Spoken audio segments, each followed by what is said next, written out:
Good morning, everyone. We are going to continue our lessons in chapter 1.5. But before we start, I do hope that you have your time to learn about Euler number and compound interest on Khan Academy. That will save a lot of our time today. If you haven't, you may watch it later. But today, I'll begin by introducing one of the mathematicians figure. I rarely talk about mathematicians. Probably this is the first and hopefully not the last one. Since we learned about the Euler number, I want to introduce you to Leonhard Euler. Okay, and he was born on April 1707 in the city of Basel, Switzerland. There are some interesting facts about him. His mom was a pastor's daughter, and his dad was a pastor in Calvinist church. So how did he end up being a mathematician? Apparently, his school in Rheichen was not especially good, so his father gave him extra mathematics lessons, and his math tutor was Johann Bernoulli. Bernoulli was probably the mathematics,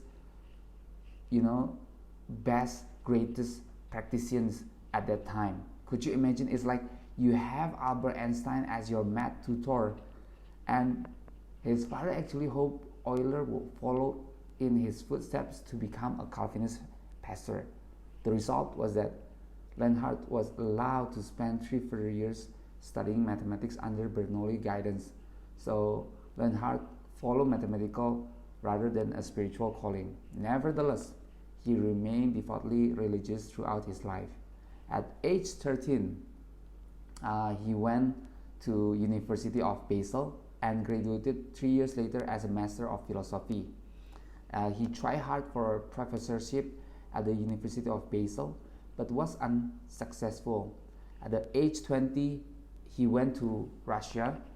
With unusual talent for learning language, he quickly mastered Russian and becoming a professor of physics in 1730. So that is on his 27 years old, already become a professor. Wow, geography might have been at least partly responsible for Euler eyesight problem, which began when he was 31.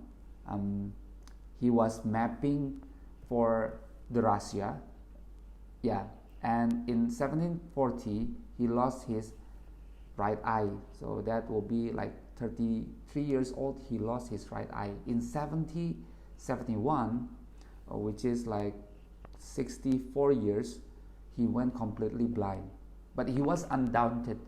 One fact that I learned was that Euler loved spending time with his children and found some of his best ideas came to him while cradling a baby in his arms. Oh, so sweet, right? Every evening, he would spend time with his family reading and discussing the Bible. He died at age 76 from a brain internal bleeding. Euler addressed many of the common questions about the world, such as how fast does sound travel? Is air held by gravity? Why does it get cold on high mountains? We never asked those kind of questions, but he addressed those kind of common questions and answered it. He assigned the letter E, nowadays often called as the Euler number, to represent the vital mathematical constant. That's only one of his many works. So relax, I will not ask about the Euler biography on quiz, but it's good to know who is Leonhard Euler and what he already contributed in math. Let's continue with our lesson. So there are two cases related to the exponential functions. One is the compound interest, the other is continuous compound interest, but it's not only to the financial problems. Okay, you can have it on the radioactive decay or the growth of the populations, and that will be an extreme case like a growth of populations or radioactive decay, which use the continuous compound interest. The difference between this compound interest and continuous compound interest is not only on the formula, but the continuous compound interest assumes that interest is compounded and added back into balance an infinite number of times. For example, if you have your money on a bank, it will compound it monthly. So it means that you have your initial money, and after 1 month you have the interest with the money. Now the interest and the money will be used for the calculations of the interest on that second month. Try to imagine that you have a bank which not compounded monthly, not weekly, not days, not hours, not minutes or seconds, but it's compounded infinite number of times. Will you get like a big number, if you put it on that kind of bank? Apparently it's not, because you'll have a E, which is 2.71828, that number, okay, which is the Euler number. Well, the continuous compound interest is not possible in practice. The concept of continuously compounded interest is important in finance. It's an extreme case of compounding, as most interest is compounded on a monthly, quarterly, or semi-annual basis. Yeah, so let's keep this in mind. We have for the continuous is A, which is the amount or the future value that we want to predict, equal with the principal of the present value, the initial value, okay, times with E, which is the Euler number, to the power of R, the annual rate, usually the annual rate, or on the case of the populations, it will be like the rate of the populations, right?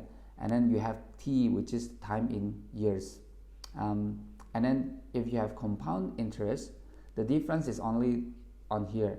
It's not E, but it will use 1 plus R over M, which is the annual rate over the number of compounding periods per year. I'll explain later on several cases. So you have M, which is this one that I already speak. Okay, so today we are going to have like 3 cases, okay, and it will be short. If you understand this perfectly, this will save our time a lot. So our first case is this: find the value of investment of $24,000 in 7 years if it earns an annual rate of 4.35% compounded continuously. So you have this keyword, compounded continuously. It means that we are using A equal with P, which is the present value, times with E to the power of R times with T. Okay, so what is the present value? Present value will be 24,000. So I'll put it 24,000 times with E to the power of the R, the annual rate, which is 4.35%. We'll put it on decimal, so that will be 0.0435, and then times with 7 years, right? Because the time is 7. So if you put it on your calculator and you count it, let me get mine, and you will get $32,542.7.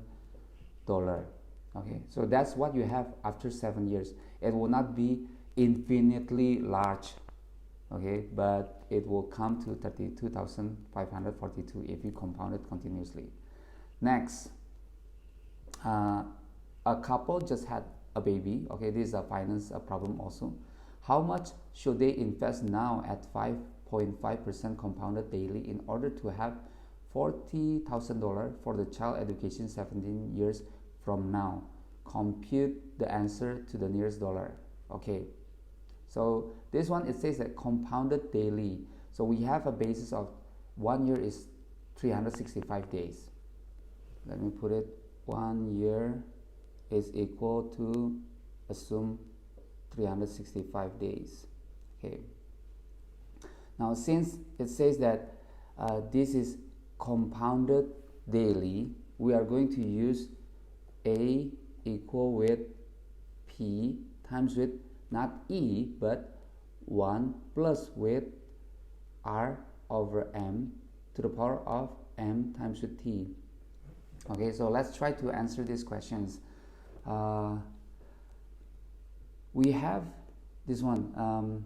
in order to have $40,000. So this is the future value. We can put it on A, right? 40,000 equal with, this is what it been asked, the P, which is how much should they invest now. So that's the present value. So that will be P times with 1 plus with the rate. What is the rate? It's 5.5%. So I'll put it on decimal 0.055 divided by M, which is 365 because compounded daily, and to the power of 365 times with T. The T will be, what is the T? 17 years. Okay, 17 years from now. So we'll put it, and then I do hope that you know how to count this on your calculator. Yeah, you'll get P times with, let me check, 2.547. Okay, this is what you should have on your calculator. Practice using this one, okay, not just, oh yeah, because Mr. Budi say 2.547, yeah, that will be the answer. But you have to be able to use your calculator, okay? And then you'll get P equal with 40,000 divided by 2.547. That will result on $15,000, 700 for $15,704. Okay, so this is what you have. Let's get into our last questions. Like what I say in the previous, is not only to the financial problem, but the exponential functions can also be used for the population's growth to model that and to solve it. Okay, so I'll take this from your textbook. In 2012, the estimated populations in Ethiopia was 94 million people with a relative growth rate of 3.2%.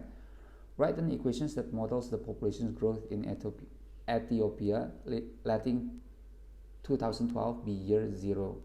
Yeah, so when you try to make the model of the populations, it didn't say about compounded monthly or yearly.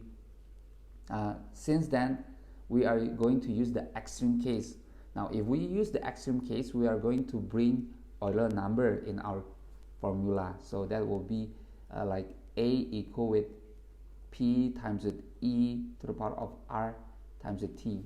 But we are going to modify this a bit. Of course, we can change the symbol of A and P so it becomes better. Let me think for a while what is the best symbol. Okay, wait, I'm losing idea. I cannot think what is the best symbol. So let's just use this. Okay, it's fine. So A, write an equation that models the population's growth. So A will be see, that becomes a problem. This A, okay, will become the future value. So I'll just put it as A, and that will be equal with what we have now. The present value is 94 because we want to start it from year 0, okay, times with E, okay, this is in million, to the power of 3.2%, so that will be 0.032 times with T, okay, T is in years, of course. So that's what we have. And then B, based on the model, what is expected populations in Ethiopia to the nearest million in 2025? So it means that you have how many years from 2012? That will be 13 years, right? And then 2035, that will be 23 years. So put it into the equations to get the A. So A equal with 94 times with E to the power of 0.032 times with 13. Yeah, again, this is extreme case, but this is good for the predictions. It will not be too much like, yeah, since it's a prediction and it's an extreme case, then this will be a wrong number. No, it's good enough to approximate. Okay, so you'll get, 142.5 million. Whoa, that's big. And the same thing works for 2035, you just put it a equal at 94 point at not point times with e to the power of 0.032 times with 23. Okay, use your calculator and you'll get the answer. Okay, so that's from me today. Like what I said, this is quite brief if you understand about Euler number. Okay, thank you for watching.